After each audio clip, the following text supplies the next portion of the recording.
The alarm started before I even reached the bridge. Red light spilled across the corridor walls, pulsing in slow, steady waves, and my boots hit the metal floor harder than I meant them to. Something enormous had just entered our system, and every instinct in my body told me to run in the opposite direction. I did not run in the opposite direction. I ran toward it. When the bridge doors opened, I saw it with my own eyes for the first time. Through the main viewport, hanging silently against the black of space, were ships. Not one, not 10. Thousands of them, arranged in a pattern so vast it looked like a second layer of stars had appeared overnight. Each one dwarfed anything we had ever built. My chest tightened, and for a moment I forgot how to breathe properly. "Report," said Colonel Margaret Voss without turning around. She stood at the center of the bridge, arms folded, watching the fleet, the way someone might watch clouds gather before an ordinary afternoon storm. "Long-range sensors confirm it, Colonel," said the officer at the scanning station, a young woman named Grace Bennett. Her voice shook slightly. 3,000 vessels. Configuration matches nothing in our known database. They are broadcasting on all frequencies." "Put it through," Voss said. The image that appeared on the main screen was not what I expected. I had imagined something monstrous, something with too many eyes or teeth. Instead, I saw a tall, elegant figure with pale silver skin and eyes like polished glass. It wore robes that seemed to shift color depending on the angle of the light. Behind it stood rows of soldiers in dark armor, perfectly still, like statues waiting for a signal. "People of Earth," the figure said, and its voice carried a strange, layered quality, as though three voices were speaking the same words at slightly different times. "I am Ambassador Threll of the Crisari Dominion. Your world has been classified as an unclaimed territory of strategic value. You will surrender all planetary defenses and submit to Dominion authority within 72 of your hours. Refusal will result in corrective action against your species." The bridge went quiet. Not the quiet of fear, though I expected that. It was something else, something closer to patience. I looked around at the faces near me, searching for panic, searching for the same tightness in my chest that I felt. I found none of it. Voss's expression had not changed at all. Bennett, who moments ago sounded afraid, now had her jaw set in something that looked almost like amusement. Even the younger crew members, barely older than me, seemed more curious than frightened. "Corrective action," Voss repeated slowly, testing the words like she was tasting something unfamiliar. She turned to me. "Lieutenant Caldwell, you're new to Fleet Command, aren't you?" "Yes, Colonel. Transferred in from ground forces 3 weeks ago." "Good. Then you get to see this with fresh eyes." She faced the screen again. Ambassador Threll waited, glass eyes unblinking, clearly expecting fear, expecting negotiation, expecting anything other than what came next. "Message received," Voss said. "Here is Earth's answer." She lifted one hand and made a small, almost lazy gesture toward the communications officer. "Send it exactly as I say. One word. No." I stared at her. Surely there was more to say. Surely someone needed to explain, to argue, to buy time, to do anything except throw a single syllable back at a fleet capable of turning our planet into rubble. But the communications officer, a broad-shouldered man named Henry Cole, simply nodded and typed the message without hesitation, without so much as raising an eyebrow, as if this exact scenario had been rehearsed 1,000 times before. On the screen, Ambassador Threll's composure flickered, just slightly at the edges. Its glass eyes narrowed. "You do not understand the scale of what faces you," it said. "This fleet alone exceeds the combined military capacity of the last 4 species we encountered." "I understand it fine," Voss said, and there was something in her tone now, something almost gentle, almost like she pitied the ambassador rather than feared it. 72 hours, you said?" "Yes. We'll be ready before then." The transmission cut. The screen returned to the star field, thousands of ships still hanging there, patient and enormous. Voss turned to face the bridge crew, and for the first time I noticed something odd. Nobody was scrambling. Nobody was shouting orders about evacuation or emergency shielding. People were simply returning to their stations, calm, almost bored, like a fire drill they had done many times before. "Colonel," I said, unable to hold the question back any longer. "With respect, that fleet could glass this entire planet in an afternoon. Why did you say no like it was nothing?" Voss studied me for a moment. There was no cruelty in her look, only a kind of quiet consideration, the way a teacher looks at a student who has asked a good question without realizing how big the answer would be. "Lieutenant, how old were you during the Void Wars?"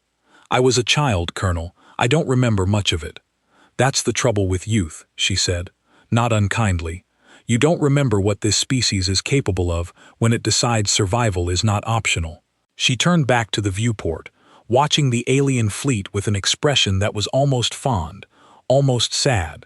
That ambassador looked at old scans of Earth, farms, cities, a species barely past its own atmosphere. That's not a mistake on their part. That's a mistake on ours. We let them see exactly what we wanted them to see. "What do you mean?" "I mean 72 hours is more than enough time," she said, and left it at that. I wanted to ask more, but the ship's intercom crackled to life. "All personnel, prepare for planetary defense briefing in 1 hour. Attendance mandatory for all command track officers." Voss glanced at me. "That includes you, Caldwell. You'll want to hear this one. Consider it your real welcome to Fleet Command." I nodded, though my mind was still spinning from everything I had just witnessed. An alien ambassador demanding surrender, a colonel refusing without a flicker of hesitation, an entire bridge crew acting like the end of the world was simply another Tuesday. I made my way to the observation deck instead of returning immediately to quarters, needing a few minutes to process what I had seen. Through the reinforced glass, the Dominion fleet still hung there, silent and enormous, waiting out its self-imposed deadline. I pressed my hand against the cool surface of the window and stared out at ships that could, by every measure I understood, erase every trace of human civilization without much effort. And yet, I thought of Voss's calm voice. I thought of Cole typing that single word without hesitation. I thought of Bennett's fear turning into something like quiet excitement. There was a secret here, something the entire crew understood except for me, something buried in a history I had lived through as a child without ever truly grasping its size. Behind me, footsteps approached. I turned to see Lieutenant Olivia Marsh, another officer I recognized from orientation, leaning against the doorway with her arms crossed and a small, knowing smile on her face. "First contact hits different when you're new," she said. "Is everyone really this calm because they know something I don't?" "Everyone's calm because we all lived through what came before," she said. "Or we were raised by people who did. You transferred from ground forces. Different world down there. Up here, we grew up learning what happened during the Void Wars, back when nobody thought humanity would survive a single winter, let alone rebuild an entire civilization from nothing. And that has something to do with why we're not worried about a fleet of 3,000 ships." Marsh's smile widened slightly. "Everything to do with it. Get some rest, Caldwell. That briefing in an hour is going to answer questions you didn't even know you had." She walked away, leaving me alone with the stars and the silent, waiting fleet above our world. I stayed at the window a while longer, watching those thousands of alien vessels hover in perfect formation, patient as predators who believed they already knew the outcome of the hunt. They had made one critical error, though I did not yet understand its full shape. They had looked at old records, outdated maps, faded images of farmland and forests, and concluded that Earth was fragile, undefended, ready to fall. Nobody on this ship seemed worried about that mistake. If anything, they seemed almost grateful for it. I thought about the ambassador's glass eyes, the way they had narrowed slightly at Voss's answer, as though surprised that a supposedly primitive species would refuse an offer instead of begging for mercy. I thought about the strange stillness of those soldiers standing behind the ambassador, waiting for orders that assumed victory was already secured. 72 hours. That was the deadline they had given us. I did not know it yet, standing there at that window with my hand pressed against cold glass, but I would soon learn that 72 hours was far more time than humanity actually needed. I would learn about ships that were never truly decommissioned. I would learn about a doctrine whispered among veterans called Article Zero, a set of principles no outsider had ever witnessed in practice. I would learn why every single person on this bridge, from the youngest recruit to the oldest officer, greeted an alien ultimatum with something closer to quiet confidence than fear. But for now, all I had was a single word sent back across the void, and a fleet above us that had no idea what it had truly provoked. The intercom chimed again, calling me toward the briefing that would change everything I thought I understood about my own species. I took one last look at the alien ships, took a slow breath, and turned away from the window. Whatever came next, I intended to be ready for it. The briefing room was smaller than I expected, tucked away on a lower deck I had never visited before. No windows. No screens showing the alien fleet outside. Just a long table, a dozen officers I mostly did not recognize, and General Arthur Langley standing at the head of the room with his hands clasped behind his back. I took a seat near the end of the table, next to Lieutenant Olivia Marsh, who gave me a small nod as I sat down. Across from us, Henry Cole and Grace Bennett were already seated, along with several officers wearing insignia from divisions I had never heard mentioned in any of my training. "Lieutenant Caldwell," General Langley said, his eyes finding me immediately. "Ground Forces transfer. 3 weeks aboard. Correct?" "Yes, sir." "Then this briefing exists mostly for you, though everyone benefits from a reminder now and then." He tapped a small device on the table, and the lights dimmed slightly as a projection flickered to life above the surface, showing a timeline stretching across decades. "What do you know about the Void Wars?" he asked me directly. I hesitated. "I know it happened when I was young. I know it was bad. My family moved twice during that period. I don't remember details. Most of what I learned came from school, and honestly, school made it sound almost gentle.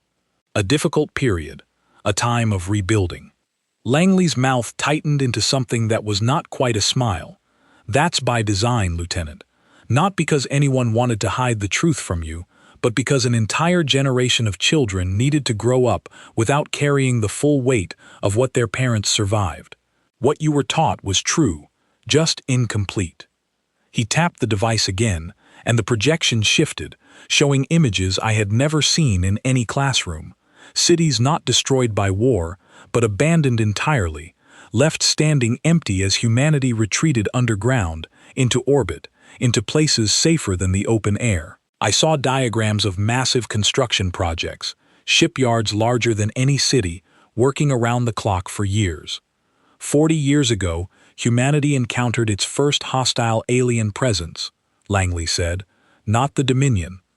A different faction entirely, one that no longer exists in any meaningful way.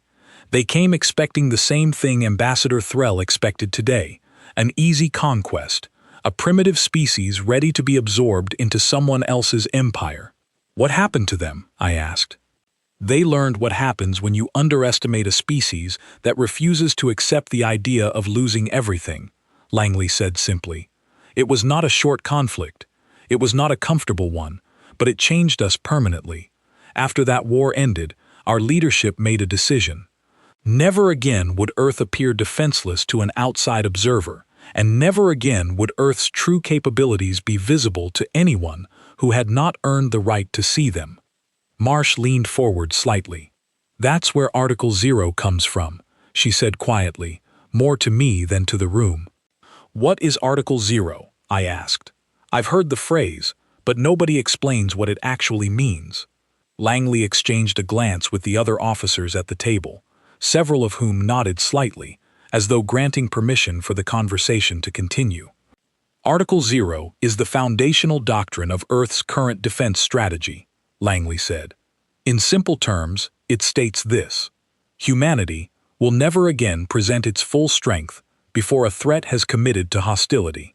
We will appear smaller than we are, older than we are, weaker than we are, for as long as that illusion serves us. And when a threat finally commits, when it finally crosses the line from posturing into action, The illusion ends immediately and completely. I sat back in my chair, letting that sink in. So everything the Dominion has seen of us so far, the outdated scans, the old images of farmland, that was never accidental. Not entirely accidental, no, Langley said. We do not actively deceive every visitor who approaches our system, but we also do not correct assumptions that work in our favor. The Dominion built its threat assessment on information that was true a century ago. We allowed that information to remain the most visible version of Earth available to outside observers. Bennett spoke up from across the table. Sir, if I may, Lieutenant Caldwell should probably see the shipyard reports before the briefing continues. It helps to understand what we've actually built during the years everyone assumed we were simply recovering. Langley nodded, and the projection shifted again. This time I saw something that made my breath catch in my throat. Massive vessels, sleek and dark, nothing like the older transport ships I had seen during ground forces training. Dozens of them, then hundreds, docked in shipyards hidden along the far edges of the solar system, places I had never even heard mentioned in any official record. These were classified as decommissioned transport vessels in every public database, Langley explained.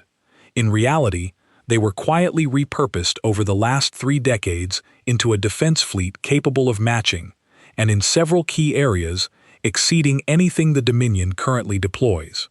We did not announce this. We did not need to. A threat that believes itself unchallenged behaves very differently than a threat that knows it is being watched. And the colony ships, Marsh added, glancing at Langley for permission before continuing.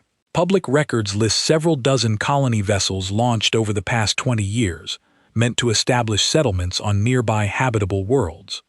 They are not colony ships, Langley said simply. Or rather, they serve that purpose partially, but their true function is something else entirely. Mobile defense platforms, disguised as slow-moving civilian transports, positioned strategically throughout our system and several nearby systems.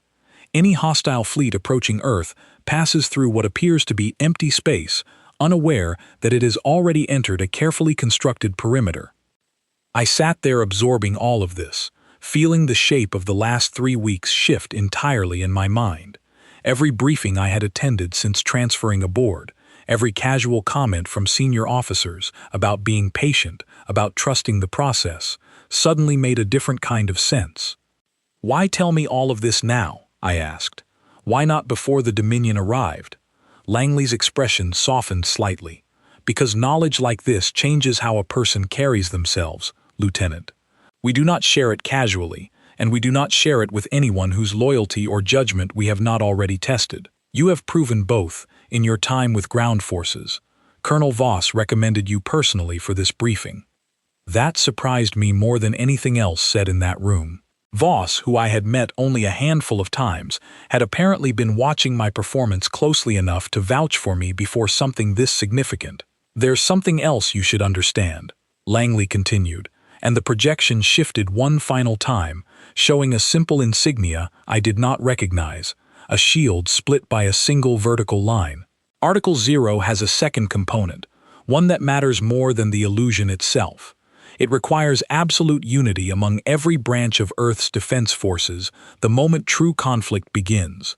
No division between ground, orbital, and fleet command, no hesitation, no confusion, no second-guessing. The moment an enemy crosses the threshold from threat into action, every human force responds as a single coordinated whole. How is that possible, with forces spread across multiple worlds and stations? I asked. Decades of preparation, Langley said. Joint training exercises disguised as routine drills, communication systems built specifically for this scenario, tested repeatedly under conditions nobody outside our command structure ever witnessed. When the Dominion's first wave arrives, and it will arrive, every human unit already knows exactly what role it plays. There will be no confusion on our side, even if there is considerable confusion on theirs. I thought about Ambassador Threll's glass eyes narrowing slightly at Voss's simple refusal. I thought about the strange, layered voice describing corrective action as though the outcome had already been decided in the Dominion's favor. They think we're going to negotiate, I said slowly, or beg, or at least try to delay. They think we're exactly what our public records show them, Langley agreed. A species barely past its own atmosphere, frightened and unprepared, hoping desperately for mercy from a superior power. That assumption is the single greatest advantage we currently hold. The room fell quiet for a moment. I looked around at the faces of the other officers, people who had clearly known all of this for years, maybe longer, and who had carried that knowledge with the same calm confidence I had witnessed on the bridge earlier. "What happens in the next 72 hours?" I asked. "Preparation continues exactly as it has for the past several years," Langley said.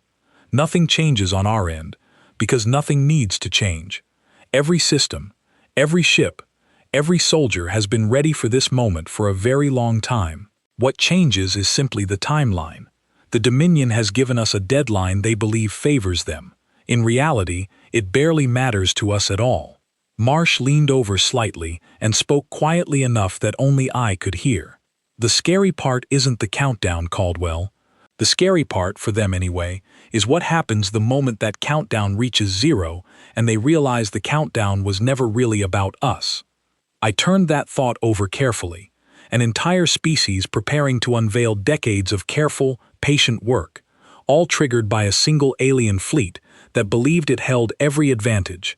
I thought about the strange calm on the bridge, the lack of panic among the crew, the quiet confidence in Voss's voice as she delivered a single-word refusal to a fleet of 3,000 ships. It was starting to make sense now. Not fully, not completely, but enough that the fear I had carried since stepping onto the bridge earlier had begun transforming into something else entirely, something closer to anticipation. Langley closed the briefing with a final piece of information that stayed with me long after I left the room. "Understand this clearly, Lieutenant. We do not want this conflict. Humanity has spent decades preparing not because we sought a fight, but because we refused to be caught unprepared again. If the Dominion had approached peacefully, they would have found a species willing to negotiate fairly and openly. They chose an ultimatum instead. That choice belongs entirely to them, and so do its consequences." The meeting ended shortly after, officers filing out in small groups, already discussing logistics and deployment schedules with the same relaxed efficiency I had noticed all day. I lingered near the doorway, watching Langley gather his notes, feeling the weight of everything I had just learned settle into place. Marsh caught up with me in the corridor outside. "First big reveal is always a lot to take in," she said. "Article 0, the hidden fleet, all of it. Took me almost a full day to process everything when I first learned." "How long until the Dominion actually attacks?" I asked. "Do we know?" "Soon," she said. "Their ultimatum expires in 72 hours, but fleets like that rarely wait for a deadline once they've finished their initial scans. Expect the first wave within the next day, maybe 2. And we'll be ready. We've been ready for years, Caldwell," she said, giving me a small, confident smile as she turned toward her own station. "Now you get to watch what that readiness actually looks like." I made my way back toward my quarters, my mind still racing through everything I had learned, but the fear that had gripped me on the bridge earlier had settled into something steadier. Somewhere beyond the reach of the Dominion's sensors, hidden fleets waited in perfect formation. Somewhere along quiet trade routes, disguised colony ships held their positions, patient and watchful.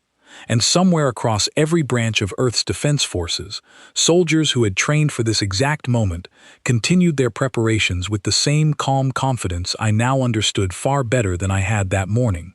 The Dominion had given us 72 hours, believing that deadline worked in their favor. I was beginning to suspect they had made a very serious miscalculation.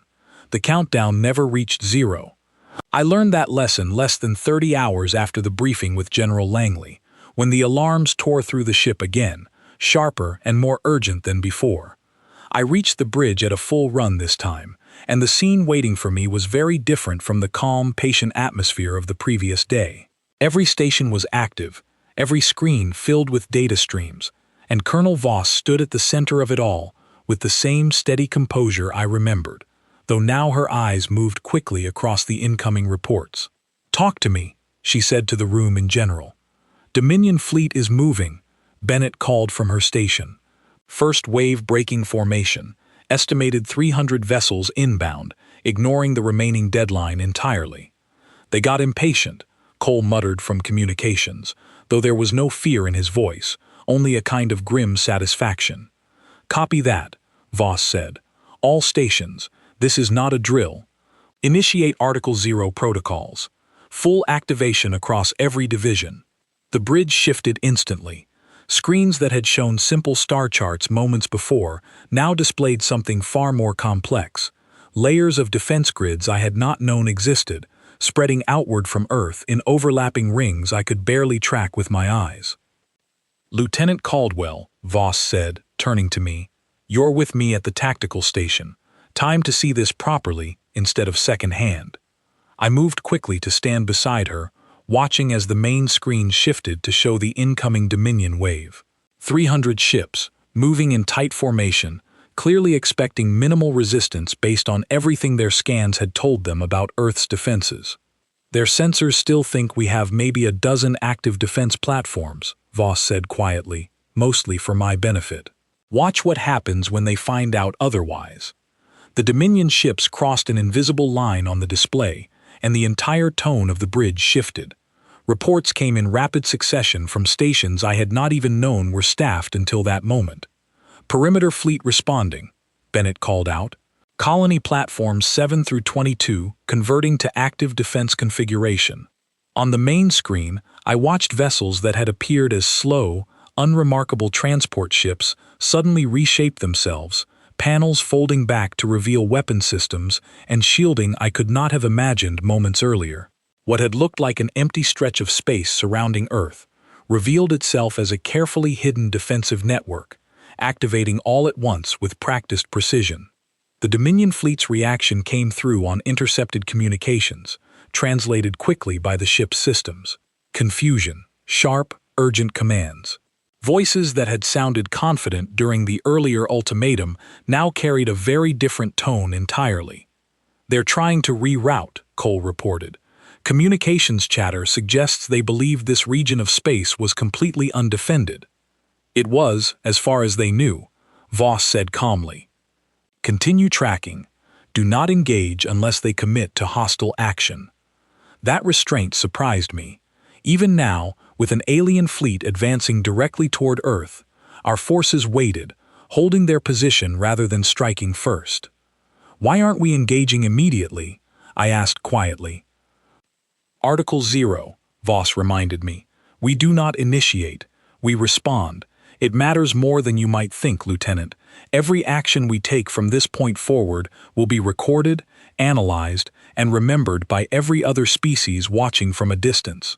We do not want to be the ones who struck first. Moments later, the decision was taken out of anyone's hands. The Dominion fleet, apparently deciding that hesitation looked weak, opened fire on the nearest defense platform. Contact, Bennett announced, voice tightening slightly with focus rather than fear. Platform 12 taking direct fire. Return fire, Voss ordered immediately. All platforms, full activation. What followed was unlike anything I had witnessed in any training simulation. The disguised colony ships, revealed now as sophisticated defense platforms, responded with a level of coordinated precision that seemed almost effortless.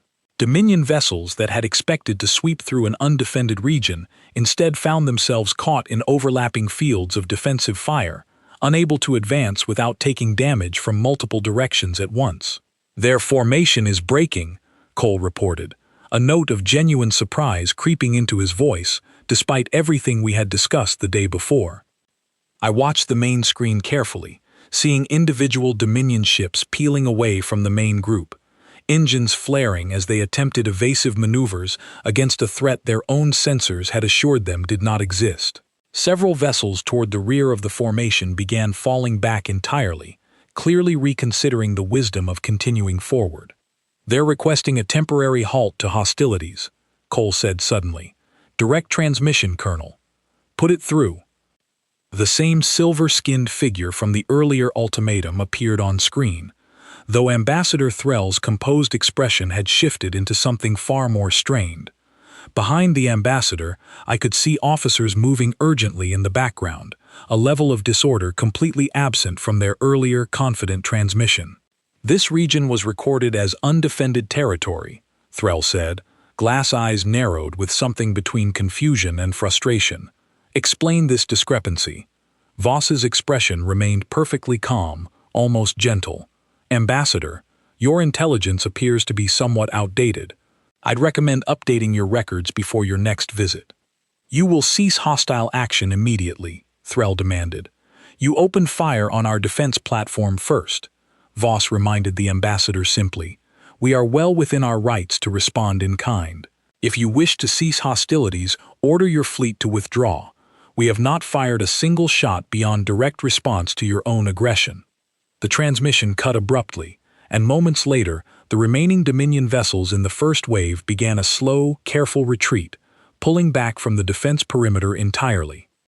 A quiet cheer rippled across parts of the bridge, quickly suppressed by senior officers reminding everyone that this was only the first wave, that the Dominion's full fleet remained above the system, still enormous, still capable of overwhelming force if properly organized. Casualties, Voss said, cutting through the brief celebration. Report. Minimal damage to Platform 12, Bennett reported. No losses among our forces. Dominion waves suffered significant losses across roughly 40% of engaged vessels.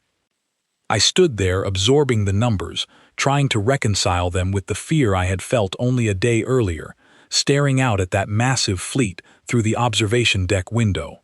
40% losses among the attacking force, against a defense network the Dominion had believed did not exist at all, and not a single loss on our side. That won't happen again, Voss said quietly, more to herself than to anyone else. They'll adjust their approach. Full fleet next time, likely coordinated with better intelligence. How do we prepare for that? I asked. The same way we prepared for this, she said. Patience, and the parts of ourselves we haven't shown them yet. Over the following hours, reports continued arriving from across the system, painting a fuller picture of the engagement. Ground forces on the outer colonies had activated their own defense measures without incident, the Dominion apparently choosing to focus its initial assault entirely on the space surrounding Earth itself. Communication intercepts suggested growing confusion within Dominion Command, officers arguing over whether to escalate immediately or pull back entirely to reassess. I found myself standing near Cole's station during a quiet moment, watching him monitor the intercepted chatter. They sound rattled, I said.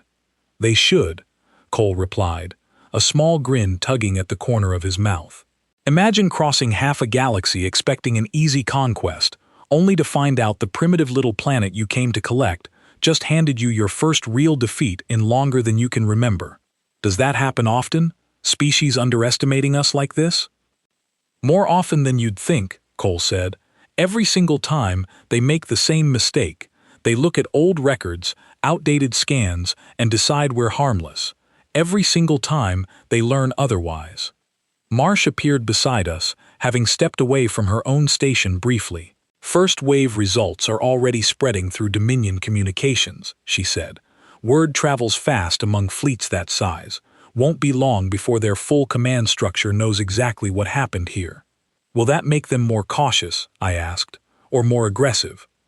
Depends on the species, Marsh admitted. Some pull back entirely after a failure like this. Others double down, unwilling to accept the embarrassment of retreating from a planet they publicly declared inferior. And the Crisari Dominion? We'll find out soon enough, Voss said, having approached without any of us noticing.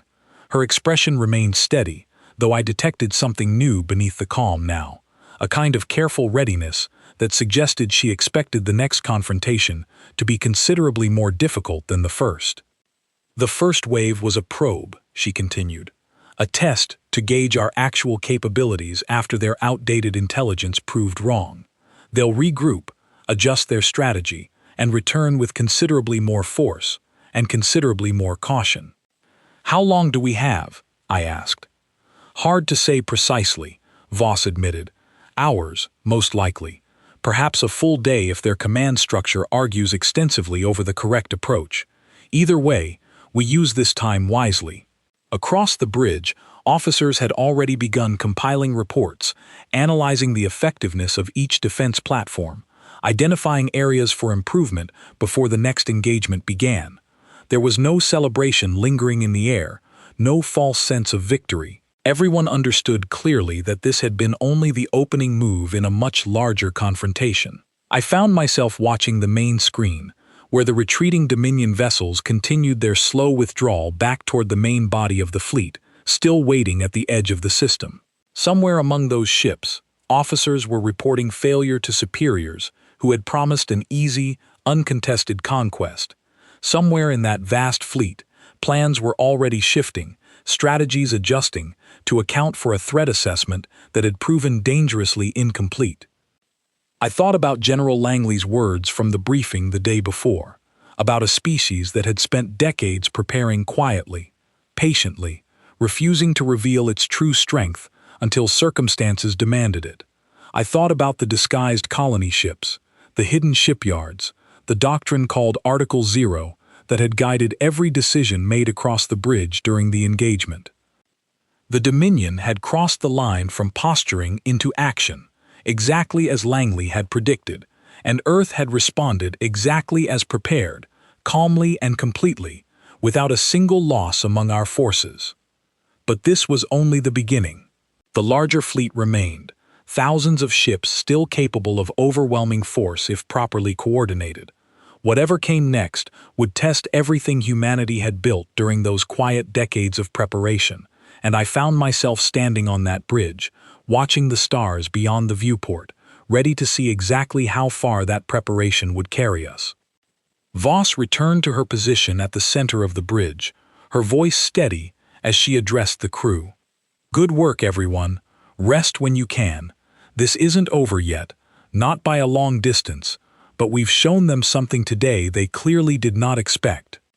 I glanced toward the viewport one final time before returning to my own duties, watching the last of the retreating Dominion vessels disappear back into formation among the larger fleet. Somewhere out there, Ambassador Threll was likely explaining this failure to superiors who had promised an effortless victory. I found myself smiling slightly at that thought, understanding finally, completely, why nobody on this ship had shown even a flicker of fear when that first ultimatum arrived. 2 days passed before the next development arrived, and it came in a form nobody on the bridge expected. A single Dominion vessel, far smaller than the warships that made up the main fleet, broke away from the larger formation and approached Earth alone, broadcasting a request for peaceful contact rather than another ultimatum. "That's unusual," Voss said, studying the sensor readings carefully. "Bring it in slowly. Full scans, weapons ready, but do not engage unless provoked." The small vessel docked at one of our outer stations under careful supervision, and within hours, I found myself assigned to an unexpected duty.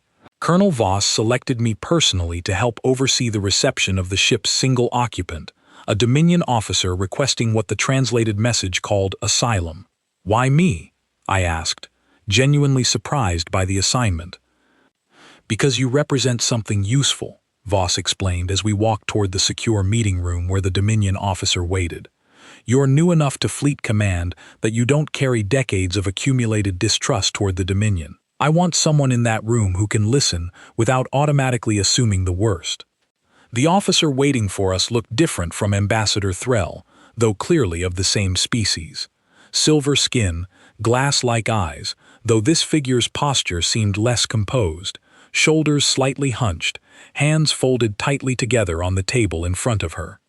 "I am Vesk Ilarun," she said as we entered, her translated voice carrying none of the layered confidence I remembered from the earlier ultimatum. "Formerly a tactical commander within the Dominion's 3rd Fleet Division." "Formerly," Voss repeated, taking a seat across from her.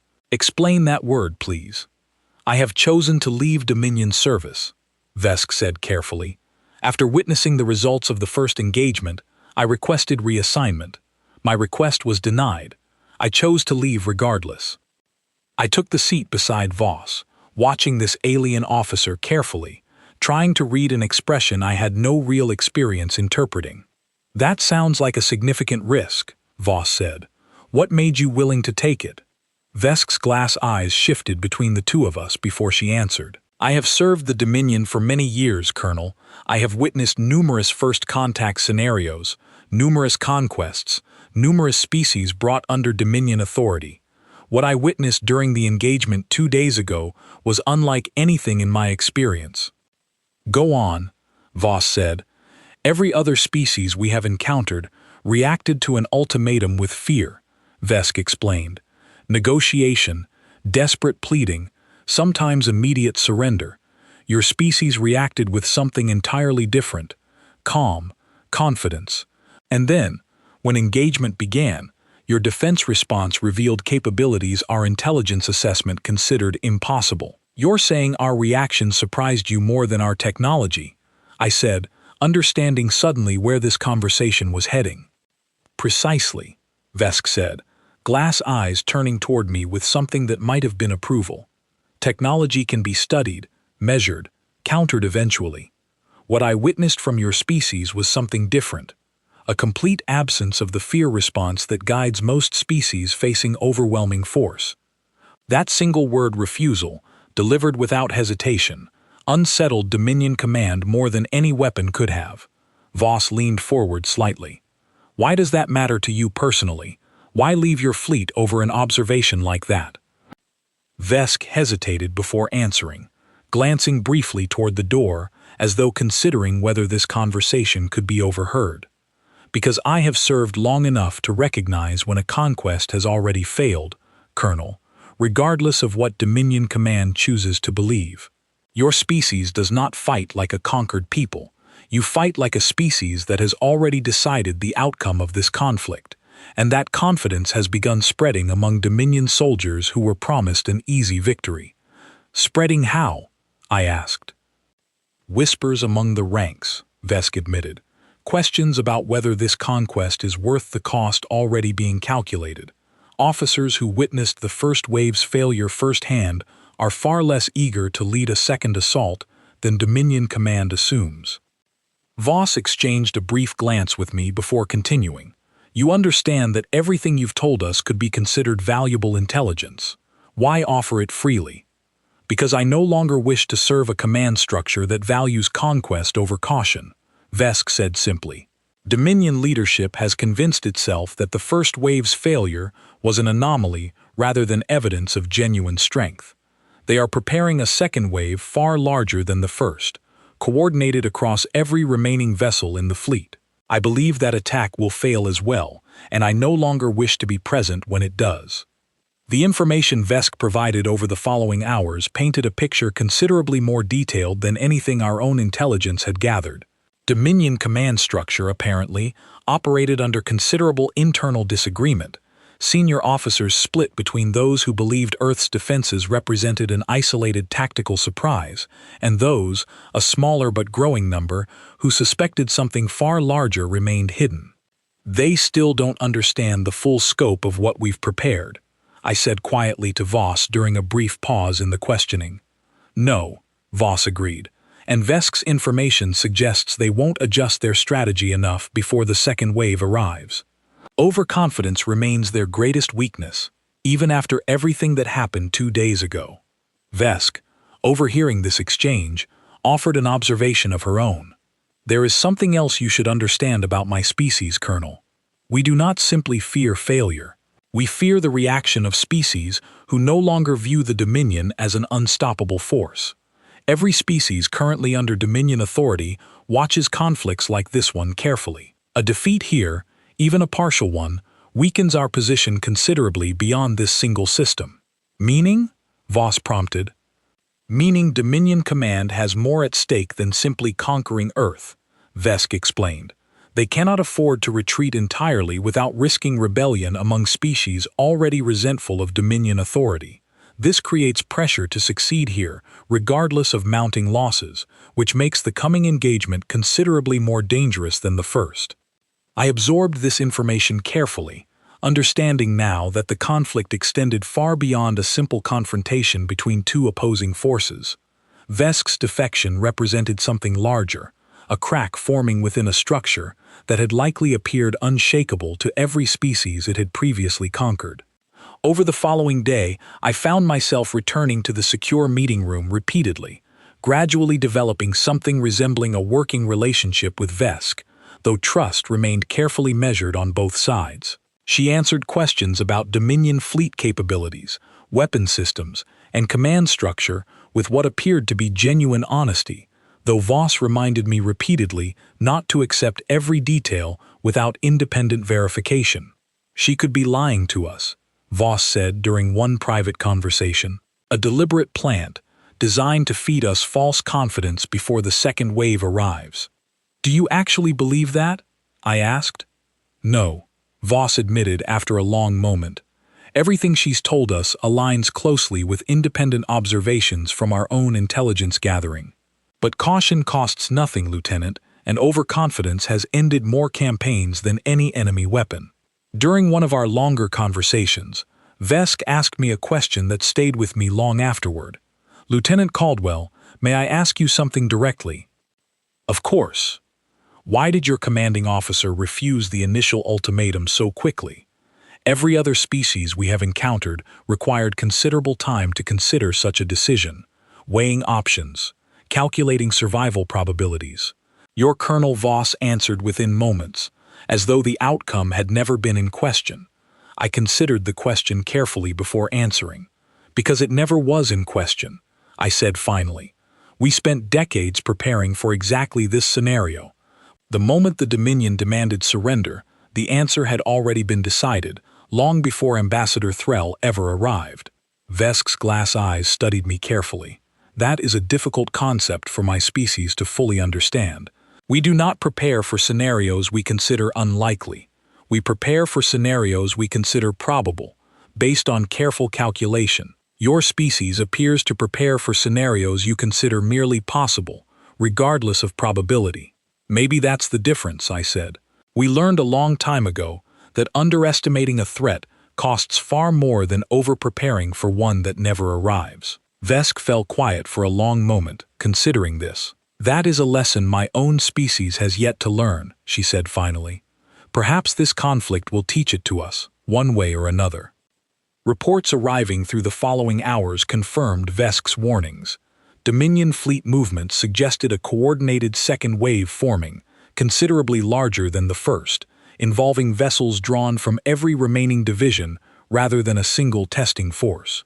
Voss called an emergency briefing, gathering senior officers alongside myself, and, notably, Vesk herself, whose presence in the room drew several uncertain glances from officers unfamiliar with her defection.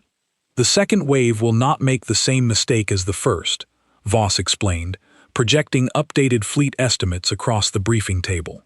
Vesk's information suggests coordinated assault across multiple approach vectors, designed specifically to overwhelm our perimeter defenses through sheer numbers rather than concentrated force. Can our defense network handle an assault of that scale? One of the other officers asked. It was designed to, Voss said simply, but designed capability and actual performance under genuine pressure are not always identical. This will be the true test of everything we've built. Vesk spoke up carefully from her seat near the edge of the table. If I may offer one additional observation, Colonel, Dominion Command still believes your species responds to overwhelming force the same way every previous conquest has responded. They are prepared for resistance, certainly, but not for the possibility that resistance alone might prove insufficient to describe what they will actually face. Meaning? Voss asked. Meaning they have prepared contingencies for a difficult battle, Vesk said. They have not prepared contingencies for genuine defeat.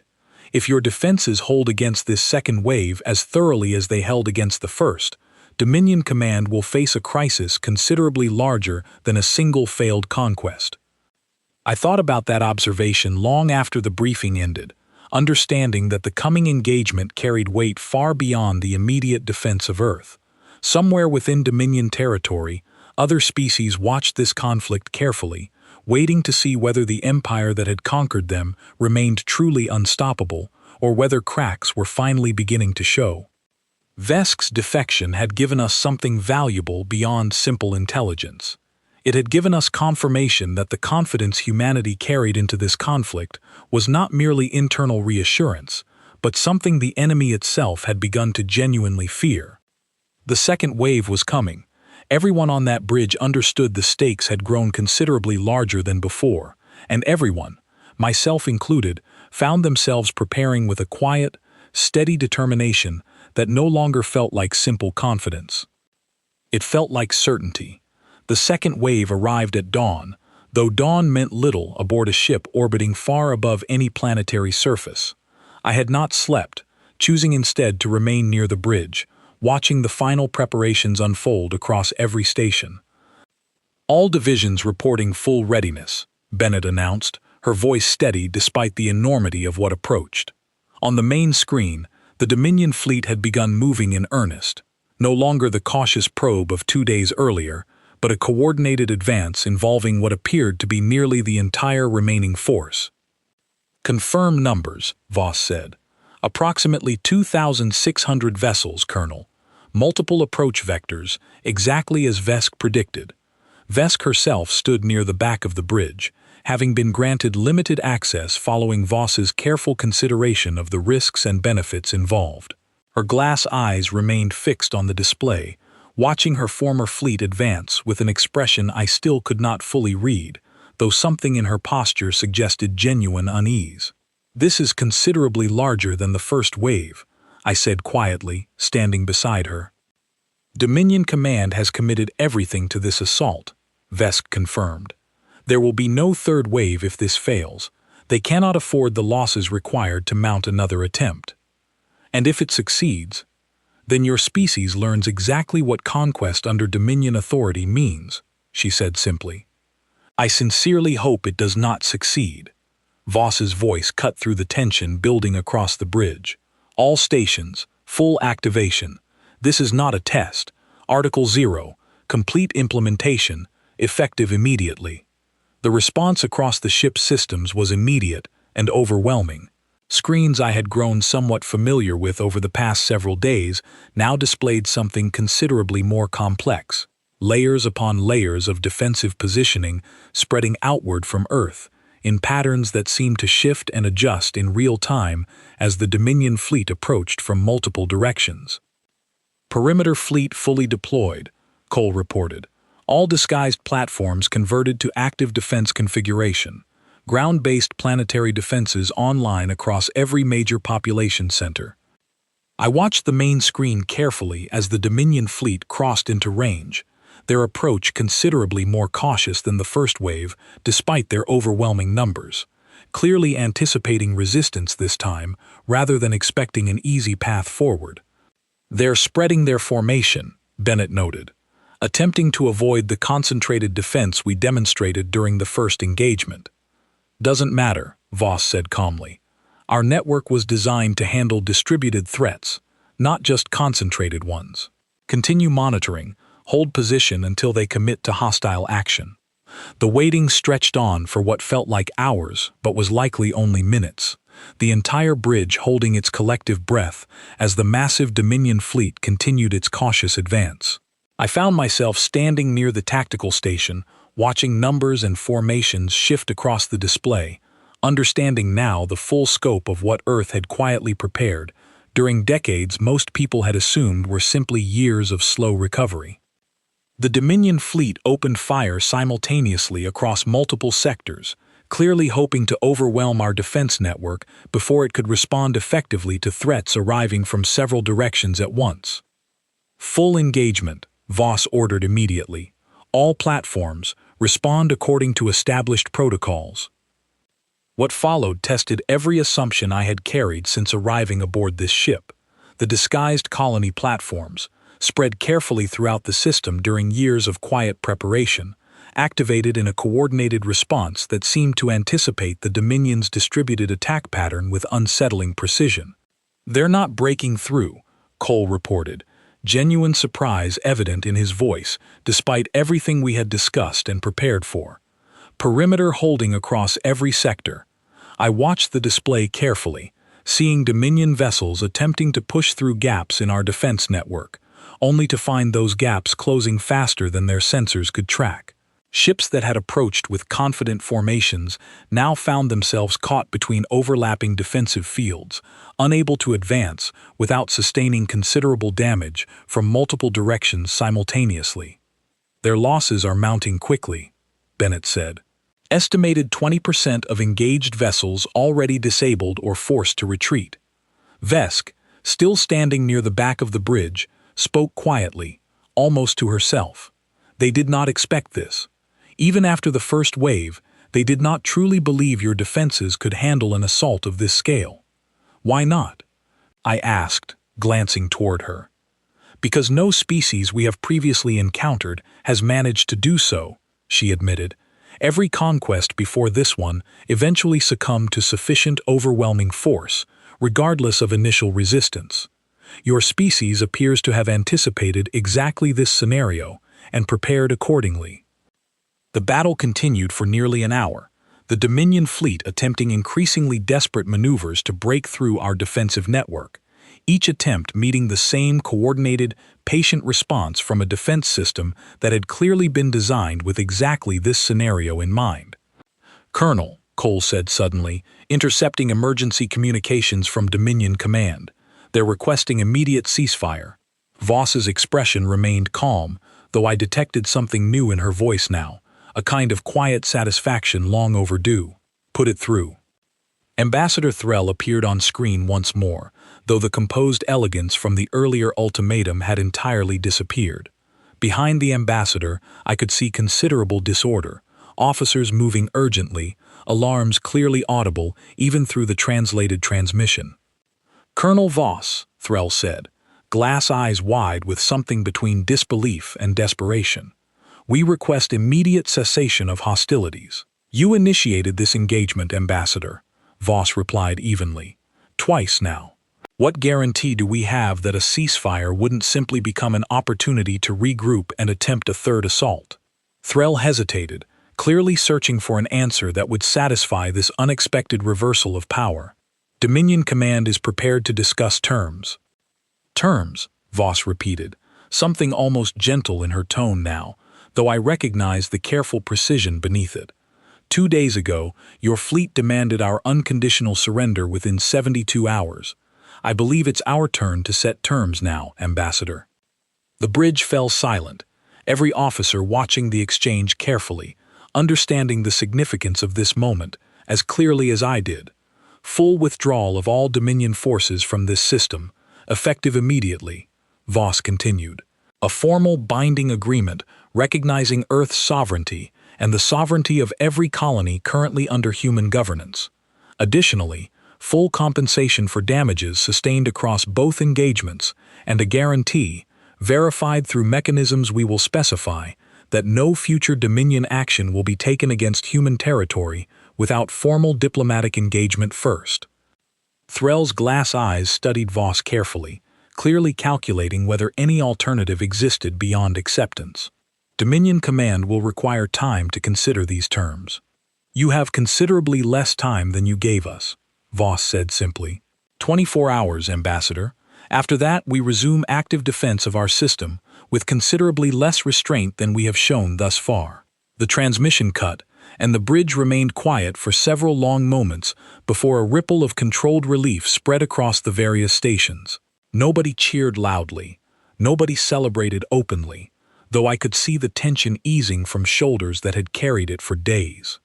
"Will they accept?" I asked Voss quietly. "They will," Vesk answered, before Voss could respond, stepping forward slightly. "Dominion Command cannot afford further losses, not after 2 consecutive failures against a species they publicly declared inferior. Accepting these terms allows them to withdraw with some semblance of dignity intact. Refusing them guarantees a third engagement they clearly cannot win." Voss nodded slowly, agreeing with the assessment. 24 hours, she said. "Let's see if their leadership possesses the wisdom to recognize when a conflict has already been decided." The following day passed with careful, measured tension across the entire ship.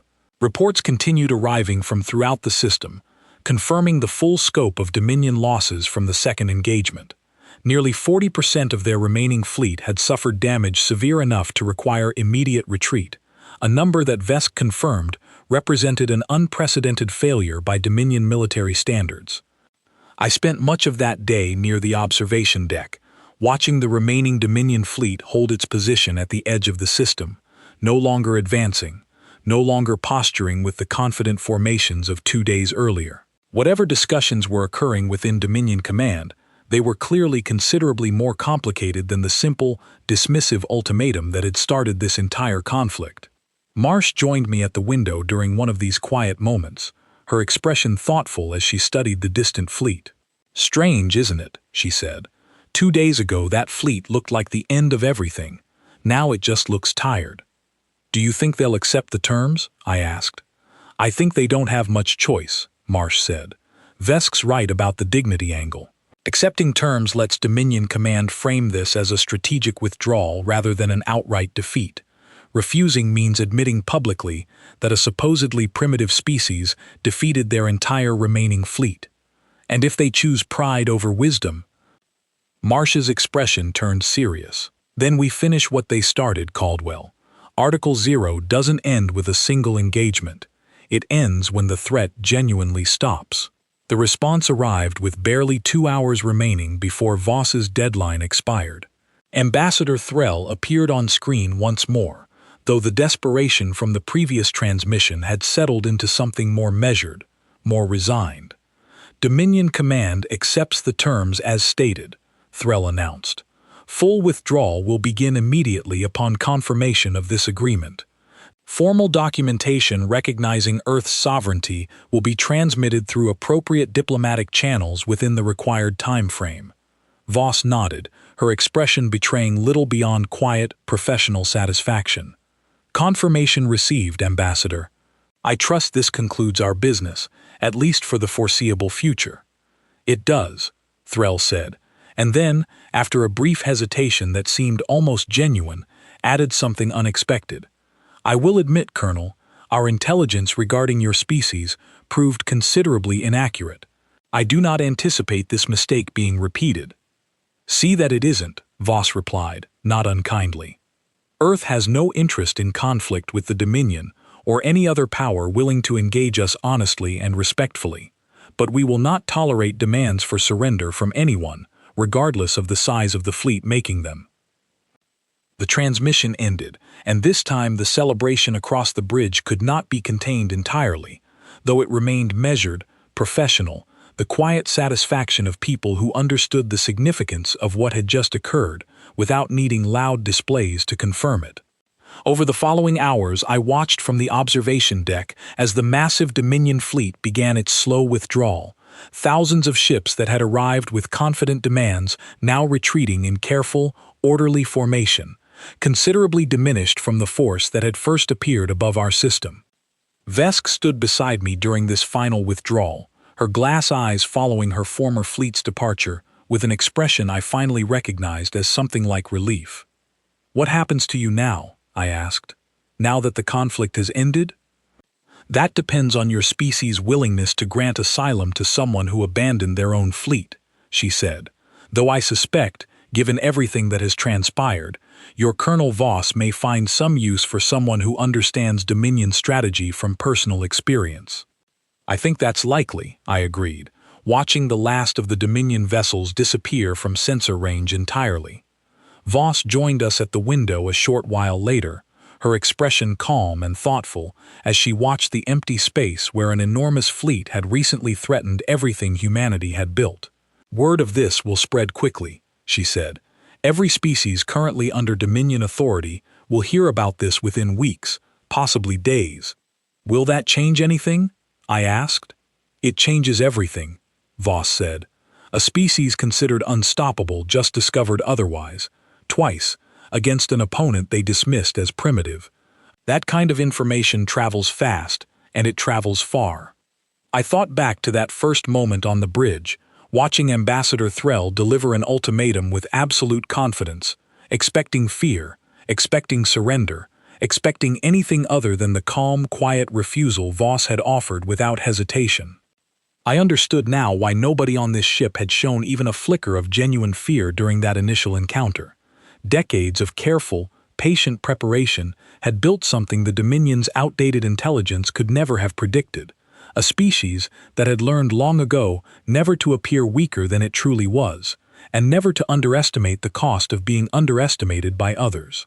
Somewhere across the vast distances of Dominion territory, word would soon spread of a small, seemingly primitive world that had refused an ultimatum with nothing more than a single word, and had backed that refusal with a defense so thoroughly prepared that an empire's entire remaining fleet had been forced into humiliating withdrawal. I looked out at the empty space where that fleet had once hung, patient and enormous, believing itself unstoppable. I thought about Colonel Voss's calm expression as she delivered that single-word refusal, about General Langley's careful explanation of decades spent quietly preparing for exactly this moment, about Vesk's genuine astonishment at a species that refused to respond to overwhelming force with the fear every other conquered world had shown. Humanity had not celebrated loudly. We had not gloated or postured or demanded acknowledgement of our strength. We had simply done what we had prepared to do for decades, calmly and completely, and allowed the results to speak clearly enough that no further words were necessary. Somewhere, across a distance too vast to properly imagine, an alien empire was recalculating everything it thought it understood about the small, quiet world it had once dismissed as unworthy of serious consideration. And somewhere aboard a ship orbiting that same small, quiet world, a colonel who had answered an impossible ultimatum with nothing more than a single calm word allowed herself, finally, the smallest hint of a genuine smile.